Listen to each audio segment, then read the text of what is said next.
Bonjour, je vous remercie de me consacrer un petit peu de temps et je voulais juste en savoir un peu plus sur votre parcours. Où est-ce que vous avez fait vos armes, quelles sont vos recettes fétiches, votre signature et savoir comment vous travaillez, quelles sont vos sources d'inspiration. Enfin, voilà, si vous pouvez m'en dire un petit peu plus sur la pâtisserie que j'ai pu avoir le plaisir de goûter. Alors c'est Manu Chaflé, c'est moi. J'ai un parcours de... En fait j'ai surtout fait la restauration, je suis pâtissier de restaurant. J'ai cuisiné à la base et très peu, et après j'ai fait en pâtisserie. Je travaillais dans un restaurant, j'ai travaillé chez Rennes-Samut en Provence, à Lourmarin, j'ai travaillé chez les Frères Pourcel à Montpellier, j'ai travaillé au restaurant La Chapelle à Mionnay. Ça c'est pour les plus connus, à chaque fois j'étais en pâtisserie. Après j'ai travaillé aussi en Australie pendant 3 ans et demi. Et en rentrant d'Australie j'ai travaillé chez Hermé pour me familiariser avec la boutique. Et je suis installé à Marseille depuis 10 ans parce que je ne suis pas d'origine marseillaise, moi je suis du Loir-et-Cher. D'accord. C'est ma chère et tendre qui est marseillaise. Ah, donc vous êtes un Marseillais d'adoption. Voilà. Vous êtes acclimaté à votre environnement. Voilà. D'accord. Ça se passe bien. Ça se passe bien? Ouais, il ne faut pas regarder la télé. Mais moi j'adore Marseille, avec tous les clichés qu'on a pu dire. Moi là c'est la 3e fois que je viens. Autant il y a 6 ans tout le monde était dithyrambique que Marseille c'est le futur et tout ça, et c'était tout trop. Autant là c'est le trop dans l'autre sens, quoi. Il y a un milieu entre les deux, bien sûr. Comme si on se prenait tous. Alors qu'est-ce que vous avez intégré dans votre pâtisserie de la culture provençale? Culture provençale. Est-ce qu'il y en a ou pas? Bah, disons, en dessert, à Marseille c'est très pauvre pour les desserts quand même, à part ils ont le gâteau des rois qui est la brioche avec les fruits confits et tout, ils ont les navettes, ils ont les croquants, voilà, ça reste pour les desserts c'est assez pauvre Marseille. Est-ce qu'il y a quand même des saveurs qui vous inspirent? La fleur d'oranger bien sûr, après j'ai pas utilisé tout ce qui est cliché, c'est-à-dire lavande, pastis, tout ça, moi j'utilise pas. Pour moi c'est bon pour les touristes, et comme ma clientèle c'est pas une clientèle de touristes, j'en ai bien sûr. Des initiés, ce qui me fait vivre, c'est, j'espère que c'est des gourmets. Je pense que c'est des gourmets, je sais pas, il y en a probablement, mais des gourmands en tout cas, voilà. D'accord. Donc je vais utiliser au maximum des fruits de saison, des bons produits au maximum, et puis voilà qu'on va... D'accord. Et moi j'avais goûté alors la tartelette au chocolat, elle était juste incroyable, avec le caramel, beurre salé, voilà, bah ça, banane. Par exemple ça c'est une inspiration d'Hermé quand je fais ça. Hermé faisait une tartelette un peu comme ça et moi j'ai rajouté un peu de banane dedans parce que je trouvais que ça amenait plus de fraîcheur. Je sais que la banane c'est pas, à la base c'est pas rafraîchissant, mais j'ai trouvé que dans cette tartelette qu'on tombe sur ce morceau de banane, c'est ce qui fait exploser, ça enlève tout ce goût sucré du caramel et du chocolat au lait en fait. Et ça amène de la fraîcheur. Et pour moi quand il y a du chocolat, généralement je mets toujours du fruit avec. J'ai du mal à faire un gâteau au chocolat qu'avec du chocolat. Donc, je mets du chocolat, je mets beaucoup de passion. Là en ce moment j'en refais un, ici il y a un gâteau un peu traditionnel d'un pâtissier de la région, c'était biscuit noisette, praliné noisette et chocolat. Moi je fais la même chose mais je rajoute un crémeux à la passion parce que ça amène de la légèreté, de la fraîcheur. Et un gâteau de chocolat pour moi c'est... Un peu éronté. Ouais, pour moi c'est... Je sais pas faire. Ok. Et vous aimez bien les surprises quand même dans votre chou que j'ai goûté qui était fameux, il y avait une petite figue. Il faut toujours quelque chose. C'est toujours la petite surprise au bout, c'est ça, c'est la récompense pour le gourmand qui s'est aventuré. Un premier goût, toujours une petite saveur qui arrive derrière. Par exemple, là, en ce moment, ça fait quoi, une semaine, je fais une tarte. J'essaie toujours de partir sur un classique à la base. Je fais une tarte crème d'amande, et dessus j'ai coulé un blanc manger, panna cotta blanc manger à l'amande amère, mais très léger. Et après, je fais un carré avec une gelée de pommes et framboises. C'est collé, pareil, avec cette même panna cotta à l'amande amère, mais léger, mais il faut toujours ce petit goût qui arrive par derrière. Pour moi, c'est super important. Ça, c'est la signature de la pâtisserie.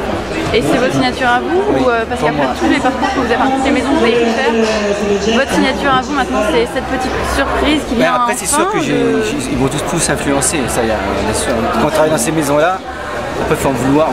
Après, faut en vouloir de. Parce que c'est des maisons ils ont tous de la finesse. Chez Rennes-Samut, c'était toujours très fin. Chez Chapelle, ça c'était le summum parce que même si c'était à l'époque où j'étais, il n'y avait plus Monsieur Chapelle, pardon. Et ça n'avait plus la renommée d'avant, mais par contre le produit il était exceptionnel, toujours une certaine finesse. Et pour moi, ça c'est important d'avoir la finesse. Même dans un millefeuille à la base c'est un gâteau bien lourd. Pour moi, il doit avoir de la finesse. Très important dans le goût, une petite touche de finesse. Okay. Et donc, votre ingrédient fétiche, est-ce que vous avez vraiment un produit avec lequel vous aimez travailler? La passion et la noisette, ça c'est les deux produits. La passion et la noisette, la signature ça, c'est du Pichafré. J'en ai beaucoup. Alors, j'ai mes petites questions fétiches à chaque fois que je rencontre un chef. C'est si vous étiez un goût. Si vous étiez un goût. C'est la passion. Évidemment. Et une texture croquante, ça? La noisette. Super.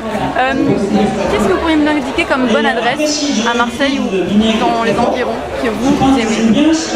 Bonne adresse de restaurant, de bar, de lieu que vous aimez? C'est dur là. Tous les copains, c'est pas forcément des jaloux. Donc je vais dire, je vais pas dire à Marseille, je dirais à Cassis. Ah, j'ai pas fait Cassis. C'est à côté de Cassis. J'ai un copain qui a une pâtisserie qui s'appelle Sucré Délices. Et je trouve qu'il travaille super bien. C'est un ami. Depuis qu'on s'est installé, en fait, s'est rencontré. Il s'est installé 1 an après moi. Quand je me suis installé, il est venu me donner un coup de main. On a un petit peu la même manière de travailler. Techniquement il est très fort et je pense qu'on a une bonne approche du travail, même si à la fin c'est pas tout à fait la même chose, on est très proche et c'est Sucré Délices à Cassis. Et après, voilà, il en faut une, non? Il en faut une autre? Non, pas du tout. Mais justement, quand vous parlez de votre méthode de travail, comment est-ce que vous envisagez les choses pour je sais pas, vos projets à 5 à 10 ans? Je sais pas, est-ce que vous allez continuer d'avoir votre pâtisserie ici à Marseille? Est-ce que vous allez en ouvrir d'autres? Est-ce que vous voulez... voulez... Je ne vais pas ouvrir de pâtisserie, parce que je peux... Enfin... Vous voulez développer les cours de cuisine davantage ou... J'aimerais agrandir l'espace actuel. Voilà, si j'arrive pas à le faire, j'ouvrirai une autre pâtisserie. Le but premier depuis le début, c'est parce que nous, si on va en semaine dans la pâtisserie actuellement, on se demande où on est. Parce que le midi, c'est une petite restauration, c'est pas grande classe. Et là où c'est vraiment une belle pâtisserie, c'est le samedi. Et malheureusement, on n'a pas assez de place à l'heure actuelle pour que ce soit comme ça tous les jours. Donc l'idéal, ce serait que ça s'agrandisse. On a vraiment les tables à part. Et une boutique, on a tous nos gâteaux, on va le salé aussi parce que c'est ce qu'on fait de la semaine. Et qu'on est à côté de la glace, je puisse faire des chocolats. Voilà. En ce moment, on fait des chocolats pour Pâques, on fait des bouchées, du grignotage, tout ça, on le fait nous-mêmes. Mais on ne fait pas assez de chocolat, j'aimerais qu'on en fasse plus. Tous les ans, on progresse, on en fait un petit peu plus, mais ça, j'aimerais qu'on arrive à pouvoir pousser les murs, qu'on ait vraiment que ce soit bien séparé. On a vraiment l'esprit pâtisserie et salon de thé à côté. Donc à l'heure actuelle, c'est un peu l'esprit bordel. Mais non, on peut pas dire ça. Mais c'est un peu la vérité. Mais vous n'avez pas envie de partir ailleurs. On a refait la boutique il y a 2 ans. D'accord. Donc c'était parce qu'avant, il fallait vraiment, si on passait devant, il fallait vraiment connaître, c'est vraiment bouche à oreille. Maintenant, c'est un peu plus classe. Votre devanture, elle est assez discrète. Il fallait voir il y a 2 ans. C'était très discret. Et voilà, ça progresse toujours. C'est sûr qu'on va, nous, on va pas vite, mais j'ai pas envie d'exploser en route. Donc, dans tous les cas, vous restez à Marseille, vous voulez pas déménager. Je suis bien comme ça.